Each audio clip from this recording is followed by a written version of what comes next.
대한민국에서 가장 중요한 일을 하고 있는 관료들에게 마피아라는 용어까지, 관피아라는 용어까지 결합이 되는 상황을 우리는 과연 어떻게 바라봐야 되느냐. 굉장히 우려스러운 상황이 아니겠느냐. 그래서 공통점을 보니까 그 첫 번째가 마피아든 관피아든 간에 어떠한 일이 있어도 국가나 정부보다도 집단의 이익이 우선된다. 마피아 역시 마찬가지죠. 관피아든 마피아든 보호라는 개념을 사용한다는 거예요. 내가 이 지역, 이 영역을 보호한다 그러고 국가에 해를 끼친다고 생각하지 않는다는 거거든요. 저는 이 말이 옳든 그르든 간에 대한민국의 소위 말하는 적폐를 있는 그대로 보여준 것이 이 패러디가 아닌가 이런 생각을 해봅니다. 본론으로 들어가겠습니다.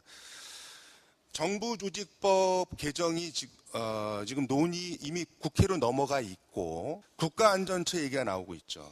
안전행정부, 해수부, 해양경찰청이 문제가 있는 기관으로 지적을 받고 그 대안으로 나온 것이 국가안전처입니다.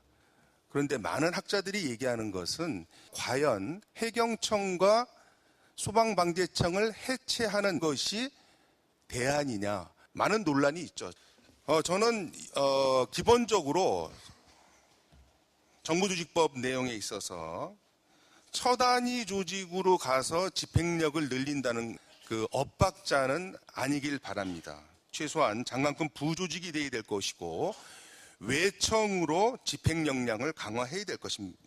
명칭은 뭐든지 간에. 그러면 과연 2004년 6월 1일 소방방재청을 만든 다음에 그 이후에 지방에 있어서의 문제가 그만큼 지역 격차가 있는데 현재는 지방 업무로 돼 있거든요. 그리고 지난 10년간 교부세를 통해서 해결해 주겠다고 했던 것이 왜 해결이 안 돼서 예를 들면 경기의 소방관 한 명이 담당하는 국민의 수가 2,000명인데 강원도는 600명이에요. 이런 격차가 있거든요. 그런데도 계속 소방은 지방 업무라는 얘기만 계속 할 것인가. 소방사무가 지금처럼 국가직 300명, 지방직 4만 명의 형태를 계속 유지한다면은 우리가 그렇게 강조하는 일사불란함을 기대할 수 없다. 이제 그런 말씀을 드리고요. 이번 기회에 국가직 전환이 꼭 필요하다. 해운조합 12명 중에 10명이 해수부다. 한국성급의 11명의 회장 중에 8명이 해수부 출신이다. 이거는 아마 귀에 따갑게 들으셨을 겁니다.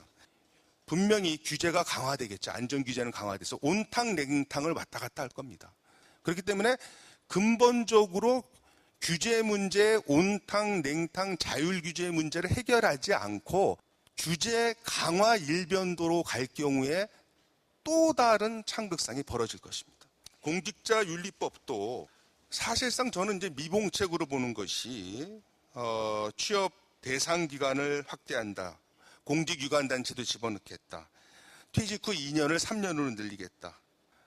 이 정도 갖고 수십 년간 이루어진 소위 말한 관피아 문제가 해결이 되겠는가.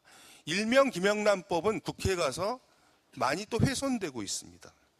지금처럼 과태료로 물게 되면요. 과태료 내고 나 그냥 수억 받는 로펌 가갖고 하겠다. 그거에 대해서 분명히 답을 해야 된다. 이런 말씀을 드리면서 제 발표를 마치겠습니다. 감사합니다. 예.